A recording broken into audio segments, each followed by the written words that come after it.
जय हिंद. नमस्ते विद्यार्थी आणि प्राध्यापक मित्रांनो. मिस्टर अक्षय बळे SPPU एक्झाम अपडेट या यूट्यूब चॅनलमध्ये आपणा सर्वजणांचं स्वागत आहे. आत्ताच्या व्हिडिओमध्ये आपण 125व्या कन्व्होकेशन किंवा डिग्री सर्टिफिकेटसाठी फॉर्म कसा भरावा याबाबत आपण माहिती घेणार आहोत. त्याचबरोबर रेग्युलर कन्व्होकेशनसाठी कुणी अप्लाय करायचं आणि सप्लिमेंटरी कन्व्होकेशनसाठी कुणी अप्लाय करायचं याबाबत देखील माहिती बघणार आहोत. तसेच कन्व्होकेशनला अप्लाय करण्यासाठी किंवा डिग्री सर्टिफिकेटला अप्लाय करण्यासाठी फी किती असणार आहे, अंतिम तारीख काय आहे अप्लाय करण्याची आणि तुम्हाला सर्टिफिकेट कधी भेटणार याबाबत आपण माहिती घेऊया. तर विद्यार्थी मित्रांनो, हा व्हिडिओ शेवटपर्यंत नक्की बघा. आवडल्यास या व्हिडिओला लाईक करा, शेअर करा. अधिक माहितीसाठी आपण आपल्या यूट्यूब चॅनलला सबस्क्राईब करायला विसरू नका. तसेच परीक्षेबाबत अद्ययावत माहितीसाठी आपण आपल्या टेलिग्राम चॅनलमध्ये सहभागी होऊ शकता. लिंक डिस्क्रिप्शन बॉक्समध्ये देण्यात आलेली आहे. तर सगळ्यात प्रथम विद्यार्थी मित्रांनो, जाणून घेऊया की रेग्युलर कन्व्होकेशनसाठी कोण अप्लाय करू शकतं आणि सप्लिमेंटरीसाठी कोण अप्लाय करू शकतं. तर बघा, जे विद्यार्थी ऑक्टोबर 2023 आणि एप्रिल 2024 या परीक्षेमध्ये फायनल इयर किंवा PGच्या फायनल इयर परीक्षा पासआउट झालेले आहे ते सर्व विद्यार्थी रेग्युलरमधून अप्लाय करू शकतात. तर जे विद्यार्थी एप्रिल 2023 किंवा त्या अगोदरच्या कोणत्याही एक्झाममध्ये पासआउट झालेले असतील तर ते विद्यार्थी सप्लिमेंटरी कन्व्होकेशनमधून अप्लाय करणार आहे. ओके. तर विद्यार्थी मित्रांनो, आणि त्याच्यात जे विद्यार्थी पासआउट झालेले आहे तेच विद्यार्थी काय करू शकता, डिग्री सर्टिफिकेट्सला अप्लाय करू शकता. तर विद्यार्थी मित्रांनो, फी किती आहे याबाबत माहिती जाणून घेऊया. बघा विद्यार्थी मित्रांनो, जे विद्यार्थी रेग्युलर कन्व्होकेशनसाठी अप्लाय करणार आहे त्यांना विदाऊट लेट फी ही 7 ऑगस्ट ते 31 ऑगस्टपर्यंत जी काही लागणार आहे तर ती नॉन प्रोफेशनल कोर्सला 290 रुपये लागणार आहे. तर प्रोफेशनल कोर्सला 385 रुपये लागणार आहे. आणि अंतिम मुदत जी काही आहे ती 7 ऑगस्ट ते 31 ऑगस्ट या कालावधीमध्ये रेग्युलर कन्व्होकेशनला अप्लाय करू शकता.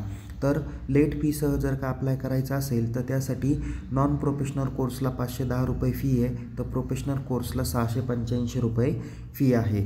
त्यामध्ये लेट फीसह तुम्ही 1 सप्टेंबर ते 18 सप्टेंबर 2024 या कालावधीपर्यंत अप्लाय करू शकता. यामध्ये जी काही फी सप्लिमेंटरी कन्व्होकेशनला असणार आहे ती थोडीशी जास्त फी असणार आहे. कारण सप्लिमेंटरी जी काही फी आहे तर जवळजवळ जसं की आता एक्झाम्पल आहे की एखाद्या व्यक्तीने एप्रिल 2023मध्ये तो पासआउट झाला असेल तर तो जर का सप्लिमेंटरीमधून अप्लाय करणार असेल तर जसं इथे रेग्युलर कोर्ससाठी जी काही फी दिलेली 290 रुपये नॉन प्रोफेशनल कोर्सला, तर त्याच्यामध्ये 500 रुपये एक्स्ट्रा राहील. म्हणजे जवळजवळ 790 रुपये किंवा 820 रुपयापर्यंत त्यांना फी असू शकते. जसे जसे तुमचे वर्ष वाढत जातील तशी त्याची फी पण काय होत जाते, वाढत जाणारी आहे. म्हणजे या ठिकाणी तुम्हाला समजलं असेल की डिग्री सर्टिफिकेटसाठी फॉर्म कुणी भरायचा, कोणता फॉर्म कुणी भरायचा याची माहिती तुम्हाला भेटली असेल. फी किती आहे आणि अंतिम तारीख किती आहे याची देखील माहिती आपण बघितली. तर तुम्हाला सर्टिफिकेट कधी भेटणार आहे, तर बघा, जे विद्यार्थी आत्ता रेग्युलर कन्व्होकेशनसाठी अप्लाय करतील तर यांचा कन्व्होकेशन सेरेमनी हा नोव्हेंबर किंवा डिसेंबरच्या आसपास हा जाहीर होतो. आणि तो जाहीर झाल्यानंतर कधीकधी याला फेब्रुवारी 2025 पण होऊ शकतात. तर त्यावेळेस कन्व्होकेशन सेरेमनी झाल्यानंतर 30 दिवसाच्या आत तुम्हाला सर्टिफिकेट्स हे भेटून जाईल. तर जे विद्यार्थी सप्लिमेंटरीमध्ये कन्व्होकेशनला अप्लाय करतील त्यांना अप्लाय केल्यानंतर लास्ट डेटनंतर 30 दिवसात यांना काय होईल, कन्व्होकेशन सर्टिफिकेट्स हे भेटून जातील. रेग्युलरला भेटायला म्हणजे 125वा कन्व्होकेशन सेरेमनी ज्यावेळेस होईल त्यानंतरच त्यांना काय भेटून जातील, रेग्युलरवाल्यांना सर्टिफिकेट्स भेटून जाईल. पण सप्लिमेंटरीवाल्यांना लवकर डिग्री सर्टिफिकेट्स हे भेटून जाणार आहे. तर या पद्धतीने आपण सर्व माहिती बघितली. आता आपण प्रत्यक्ष पद्धतीने डिग्री सर्टिफिकेट्सला कसा फॉर्म भरावा याबाबत आपण माहिती घेऊया.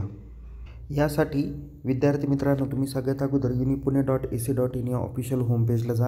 या ठिकाणी तुम्हाला 2 नंबर कॉलममध्ये सर्टिफिकेट सेक्शन दिसेल, यामध्ये क्लिक करा.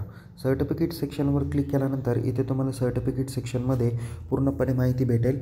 त्यामध्ये इथे तुम्हाला एक ऑप्शन दिलेला आहे, अप्लाय ऑनलाईन फॉर रेग्युलर कन्व्होकेशन किंवा डिग्री सर्टिफिकेट्स, यामध्ये क्लिक करा. ज्यांना सप्लिमेंटरीमध्ये फॉर्म भरायचा आहे त्यांनी इथे apply online for supplementary convocation degree सर्टिफिकेट्सवर क्लिक करा. क्लिक केल्यानंतर या पद्धतीचा डॅशबोर्ड तुम्हाला बघायला भेटेल. या ठिकाणी स्टुडंटमध्ये तुम्हाला क्रिएट अकाउंट आणि लॉग इन बटन दिसेल. ज्या विद्यार्थ्यांचं SPPUमध्ये अकाउंटच क्रिएट नाही त्यांनी क्रिएट अकाउंट करून डिग्री सर्टिफिकेट्सला अप्लाय करावं. ज्यांचं ऑलरेडी अकाउंट आहे त्यांनी फक्त इथे लॉग इन बटनावर क्लिक करा. लॉग इन बटनावर क्लिक केल्यानंतर इथे तुम्हाला लॉग इन बाय पासवर्ड नंतर कॅप्चा दिसेल. त्यामध्ये माहिती भरून तुम्ही लॉग इन बटनावर क्लिक करू शकता. जसं लॉग इन बटनावर क्लिक केल्यानंतर इथे तुम्हाला ऑप्शन येईल ईमेल ID आणि मोबाईल नंबर. जो लॉग इन ID हा इथे कोणता टाकायचा आहे, जो तुम्ही परीक्षा फॉर्म भरण्यासाठी जो युजरनेम पासवर्ड यूज केला होता तो या ठिकाणी टाकायचा आहे. जसं की माझ्याकडे मी मोबाईल नंबर इथे लॉग इन बाय सिलेक्ट केला. इथे मोबाईल नंबर टाकला, पासवर्ड टाकला आणि कॅप्चा टाकला आणि शेवटी इथे तुम्हाला लॉग इन म्हणून बटन दिसेल. तर या लॉग इन बटनावर मी क्लिक केलं. लॉग इन बटनावर क्लिक केल्यानंतर आता मी एक PGचा विद्यार्थी आहे, त्याचा मी काय करतो आहे फॉर्म भरण्याचा प्रयत्न करतो आहे. तर जसं इथे PRN नंबर दाखवलेला आहे, UGचा पण आहे PGचा पण आहे. म्हणजे एखादा विद्यार्थी कदाचित असं होईल की तो आता MCOM पासआउट झालेला असेल पण त्यांनी BCOMचं सुद्धा सर्टिफिकेट्स काढलं नसेल. तर त्यासाठी त्याला काय करावं लागेल, इथे BCOMच्या प्रोफाईलसमोर अप्लाय सर्टिफिकेट दिसेल, त्यावरती क्लिक करून BCOMच्या सर्टिफिकेट्सला त्याला सप्लिमेंटरीमधून अप्लाय करावं लागेल. तर रेग्युलरसाठी त्याला काय करावं लागेल, तो MCOMचा आहे म्हणून या ठिकाणी MCOMच्या इथे समोर कोर्स समोर तुम्हाला ॲक्शन कॉलममध्ये अप्लाय फॉर सर्टिफिकेट्स दिसेल, त्यावरती तुम्हाला क्लिक करायचं आहे. सर्टिफिकेट्सवर क्लिक केल्यानंतर इथे तुम्हाला ऑप्शन दिसेल. जसं की तो रेग्युलरचा MCOMचा PGचा विद्यार्थी असेल तर तो अप्लाय फॉर रेग्युलरमधून करेल आणि त्याला जर का BCOMचा म्हणजे मागील वर्षाचा BCOMचा जर का अप्लाय करायचा असेल तर तो इथे अप्लाय फॉर सप्लिमेंटरी कन्वोकेशनमधून अप्लाय करेल. जे विद्यार्थी PGचे TY BBA TY BCOM नंतर TY BA BCOM BSc computer science BCS वगैरे कोणतेही अभ्यासक्रम पूर्ण झालेले आत्ता ऑक्टोबर 2023 किंवा एप्रिल 2024च्या परीक्षेमधून पासआउट झालेले असतील तर त्या विद्यार्थ्यांनी इथे काय करायचं आहे, रेग्युलरमधून अप्लाय करायचं आहे. तसेच MBA नंतर BEचे विद्यार्थी MCAचे विद्यार्थी MA MCOM MSCचे ऑल फॅकल्टीचे विद्यार्थी आत्ताच पासआउट झाले असतील तर ते इथे अप्लाय फॉर रेग्युलर कन्वोकेशनमधून क्लिक करतील. ओके, इथे क्लिक केल्यानंतर इथे तुम्हाला इंग्लिशमधून काही महत्त्वाच्या इन्स्ट्रक्शन भेटतील की रेग्युलर कन्वोकेशन हा फक्त एप्रिल 2023 आणि ऑक्टोबर नोव्हेंबर 2023 आणि मार्च 2024च्या विद्यार्थ्यांसाठी हा अप्लाय आहे. तर स्टुडंटनी काय करायचं आहे, जर का न्यू कॅन्डिडेट असेल तर त्यांनी क्रिएट अकाउंट करून त्यांनी फॉर्म भरायचा आहे. ऑलरेडी ज्यांचं अकाउंट आहे त्यांनी काही नवीन अकाउंट क्रिएट करण्याची गरज नाही, त्यांनी फॉर्म भरायचा आहे. फॉर्म भरल्यानंतर फी आणि रिझल्ट जो काही आहे तो अपलोड करायचा आहे. रिझल्ट जर का ओरिजिनल असेल तर ओरिजिनल स्कॅन करून अपलोड करा, अदरवाईज तुम्ही ऑनलाईन रिझल्ट देखील अपलोड करू शकता. ओके, त्यानंतर इथे स्टुडंटनी फॉर्म भरत असताना तुमचा PRN नंबर, तुमचा seat number, mother's name, passing month, year हे रेग्युलरली मेन्शन करायचं आहे. ओके, त्यानंतर या ठिकाणी तुम्हाला काय करायचं आहे, तुमचं मराठीतून नेम प्रॉपर पद्धतीने मेन्शन करायचं आहे, जे तुमच्या डिग्री सर्टिफिकेट्सवर रिफ्लेक्टेड होईल.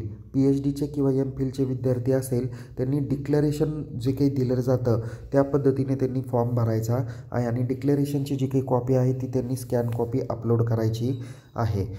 कोणत्याही प्रकारे तुम्ही जो काही फॉर्म भरल्यानंतर डिग्री सर्टिफिकेटचा फॉर्म भरल्यानंतर त्याचं ॲप्लिकेशन तुम्हाला कोणत्याही पुणे विद्यापीठाच्या स्टुडंट फॅसिलेशन सेंटरकडे जमा करायचं नाही, पण तुम्ही फी भरलेली पावती आणि ॲप्लिकेशन हे कन्वोकेशन सर्टिफिकेट्स भेटूपर्यंत जतन करून ठेवायचं आहे. एकदा का तुम्ही फी पेड केली तर कोणत्याही कारणास्तव ती फी रिफंड केली जाणार नाही. आणि त्यांनी सांगितलेलं की कन्वोकेशनची जी काही तारीख आहे ती तुम्हाला समारंभ होण्यापूर्वी एक आठवडा आधी कळवण्यात विद्यापीठाच्या वेबसाईटवर कळवण्यात येईल अशी माहिती सांगितली आहे. शेवटी तुम्हाला एक चौकोन बॉक्स दिसेल, त्या बॉक्सवर क्लिक करा.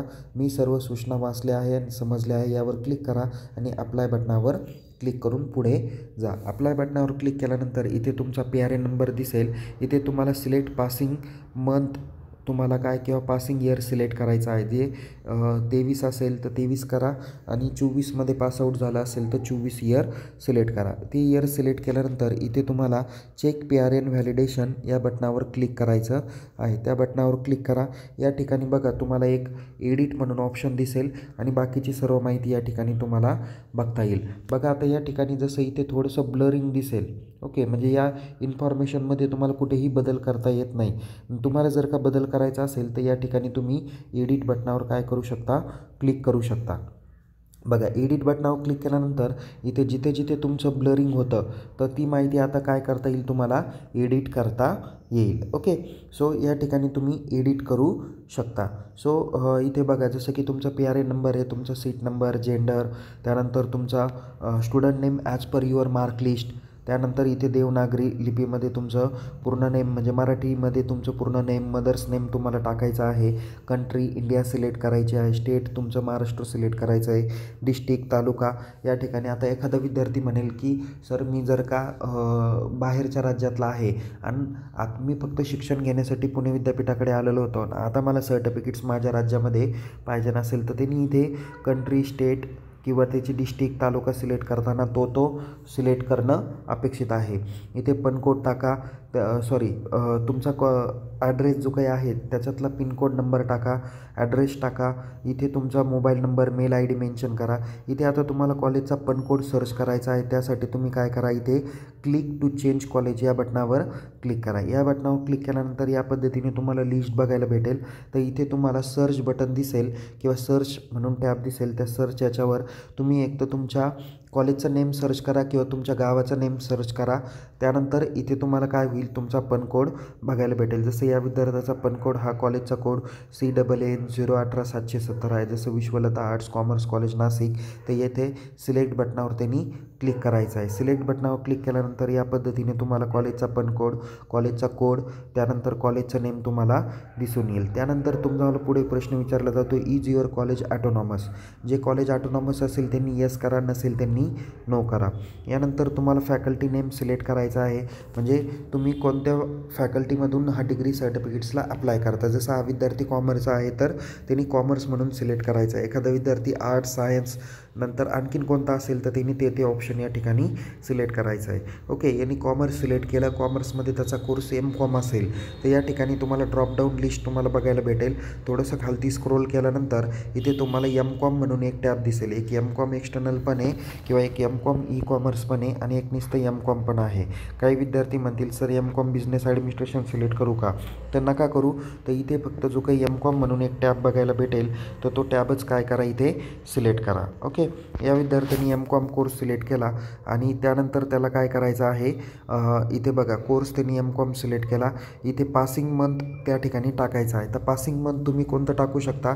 बघा इथे मगाशीच मी सूचना सांगितलेली होती, पासिंग मंथमध्ये तुमचं एक्झामचं इयर तुम्हाला काय करायचं आहे, टाकायचं आहे. आता या विद्यार्थ्यांनी इथं आपण काय करूया, त्याच्या रिझल्टवरती जून 2024 दाखवलं तर त्यांनी जून 2024 सिलेक्ट करायचं नाही आहे. त्यांनी काय करायचं आहे, त्याचा परीक्षा त्यांनी कोणती दिलेली की त्याच्या रिझल्टवरती इथे टॉपला त्याचा जो काही रिझल्ट असतो तिथे लिहिलेलं राहतं मास्टर ऑफ कॉमर्स एप्रिल 2024. तर त्यांनी काय करायचं आहे, इथे एप्रिल 2024 हे सिलेक्ट करायचं आहे. नंतर पासिंग इयर 2024 सिलेक्ट करा. आता इथे रिझल्ट जो काय आहे तो रिझल्टमध्ये तुम्ही कोणतं टाकणार. बघा या ठिकाणी रिझल्टचे जे काही फायनल ग्रेड आहे ते ग्रेड टाकायचे. आता याच्या रिझल्ट्समध्ये A+ आणि 0.2 दाखवलं आहे तर त्यांनी फक्त A+ काय करायचं ऑप्शन सिलेक्ट करायचा आहे. ओके, सो या ठिकाणी आपण सगळी माहिती भरली, रिझल्ट टाकला. इथे पुढचा प्रश्न होतो under class improvement scheme.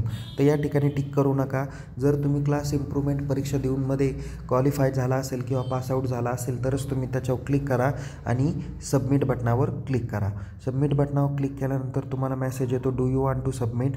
So इथे ओके बटनावर क्लिक करा. ओके बटनावर क्लिक केल्यानंतर तुम्हाला मेसेज येतो, प्लीज अपलोड डॉक्युमेंट्स. इथे क्लोज बटन दिसेल त्यावर क्लिक करा. इथे तुमचं फायनल फायनल इयरचं मार्कलिस्ट ऑनलाईन असेल तर ऑनलाईन अपलोड करा. जर स्कॅन कॉपी असेल तर स्कॅन कॉपी म्हणजे हार्ड कॉपी असेल तर ती स्कॅन करून सुद्धा अपलोड करू शकता. याची एक विदिन साईज दिलेली आहे, त्या साईजच्या आतच तुम्हाला ते अपलोड करावं लागेल. ओके. नंतर इथे अपलोड डॉक्युमेंट बटन दिसेल, त्यावरती क्लिक करा. अपलोड बटन क्लिक केल्यानंतर इथे तुम्हाला या पद्धतीचा ॲप्लिकेशन प्रिव्ह्यू म्हणून टॅब दिसेल. त्यामध्ये तुमचा application ID, PRA number, seat number, तुमचं student name English, name in Devanagari म्हणजे मराठी लिपीमध्ये सुद्धा ते दिसून येईल. Gender, country, state, pincode, address, mobile number, mail ID, college name, नंतर course name, faculty name, passing year, नंतर delivery by, result, is your college autonomous, एवढी सगळी माहिती तुम्हाला या ठिकाणी बघायला भेटेल. जर या माहितीमध्ये कुठे चूक निर्माण झालेली असेल तर तुम्ही एडिट ॲप्लिकेशन बटनावर क्लिक करून तुम्ही माहिती भरू शकता. अदरवाईज तुम्ही माहिती बरोबर असल्यास इथे प्रोसीड टू पे बटन दिलेलं आहे, त्या प्रोसीड टू पे बटनावर क्लिक करा. क्लिक केल्यानंतर इथे तुम्हाला पेमेंटसाठी ऑप्शन येईल. इथे ॲप्लिकेशन नंबर, चलन नंबर येईल, अमाऊंट येईल, फुल नेम येईल, मेल ID येईल, मोबाईल नंबर येईल आणि इथं सिलेक्ट पेमेंट गेटवे ऑप्शन दिसून येईल. इथे अमाऊंट आहे बघा ₹290. त्यानंतर इथे बँक ऑफ महाराष्ट्र या बटनावर क्लिक करा आणि प्रोसीड टू पेमेंट बटनावर क्लिक करून पेमेंट करा. पेमेंट करण्यासाठी तुम्हाला 15 मिनिटाचा अवधी दिला जाईल. त्यामध्ये कोणतेही एखादं पेमेंटचा मोड काय करा, तुम्ही सिलेक्ट करा. Debit card, credit card, UPI, net banking option select करा. ते झाल्यानंतर तुम्ही पेमेंट केल्यानंतर तुम्हाला मेसेज येईल पेमेंट सक्सेसफुल आणि या ठिकाणी ₹290 ज्या अकाउंटला गेले त्या अकाउंटला दिसून येईल. पेमेंट सक्सेसफुल झाल्यानंतर इथे डॅशबोर्डला तुम्हाला पेमेंट रिसिव्ड सक्सेसफुल या पद्धतीचा टॅब दिसेल आणि इथे सर्टिफिकेटच्या इथे बघा तुम्हाला 3 आडव्या रेषा दिसतील, त्यावरती क्लिक करा. त्यावरती क्लिक केल्यानंतर इथे तुम्हाला student certificate home, student dashboard दिसेल. तर तुम्ही या ठिकाणी काय करा, स्टुडंट डॅशबोर्डवरती क्लिक करा. स्टुडंट डॅशबोर्डवरती क्लिक केल्यानंतर इथे तुम्हाला तुमचा ॲप्लिकेशन ID, PRA आणि seat number, name, application type, regular convocation degree, payment status success दिसेल आणि ॲक्शन कॉलममध्ये तुम्हाला व्ह्यू ॲप्लिकेशन फॉर्म दिसेल. त्यावरती क्लिक करा आणि ते ॲप्लिकेशन फॉर्म काय करा, डाउनलोड करून ठेवा. त्यानंतर इथे ट्रॅकिंग स्टेटस फॉर्म येईल, फॉर्म सबमिट सक्सेसफुली म्हणून. आता एखादा विद्यार्थी असा त्याला प्रॉब्लेम येऊ शकतो की त्यांनी पेमेंट केलेलं आहे, पेमेंट सक्सेसफुल झालेलं आहे, बट इथे रिफ्लेक्टेड झालेलं नाही. तर काळजी करू नका, एक किमान 2 ते 3 दिवस वेट करा, ॲटोमॅटिकली पेमेंट सक्सेसफुल दिसून येईल. मग इथे तुम्हाला मेक पेमेंट बटन दिसेल, त्यावरती क्लिक केलं तर ऑटोमॅटिक तुमचं पेमेंट सक्सेसफुल झालेलं तुम्हाला दिसून येईल. तर या पद्धतीने तुम्ही फॉर्म भरू शकता. कृपया करून विद्यार्थी मित्रांनो, फॉर्म भरताना काळजीपूर्वक फॉर्म भरा. माहिती चुकली तर तुम्हाला विद्यापीठाचा कन्व्होकेशन सेरेमनी किंवा विद्यापीठाअंतर्गत एक तुम्हाला मेल येईल कन्व्होकेशन सेरेमनीच्या 1 महिना अगोदर आणि त्यावरती तुम्हाला तुमचा एक ड्राफ्ट म्हणून एक डिग्री ड्राफ्ट या नावाने एक मेसेज येईल. त्यावरती क्लिक करून तुम्ही तुमचं रिझल्ट्स किंवा कन्व्होकेशनमध्ये काही चूक झालेली आहे का नाही ते व्हेरिफिकेशन करायचं आहे आणि व्हेरिफिकेशन करून तुम्ही काय करू शकता, माहिती करेक्ट करू शकता आणि तीच माहिती तुमच्या डिग्री सर्टिफिकेट्सवर येणारी आहे. तर या पद्धतीने तुम्ही डिग्री सर्टिफिकेटचा फॉर्म भरू शकता. मी संपूर्णतः माहिती या व्हिडिओमध्ये दिलेली आहे. कृपया करून व्हिडिओ बघूनच फॉर्म भरा, जेणेकरून तुमच्यामध्ये चूक होणार नाही. तर विद्यार्थी मित्रांनो, याच पद्धतीने नवीन माहितीसह नवीन व्हिडिओसह पुन्हा भेटूया. तोपर्यंत या व्हिडिओला लाईक करा, शेअर करा. अद्याप जर का आपण आपल्या यूट्यूब चॅनलला सबस्क्राईब केलं नसेल तर सबस्क्राईब करा. अधिक माहितीसाठी टेलिग्राम चॅनलमध्ये सहभागी व्हा. लिंक डिस्क्रिप्शन बॉक्समध्ये देण्यात आलेली आहे. पुन्हा भेटू, तोपर्यंत टेक केअर. जय हिंद, धन्यवाद.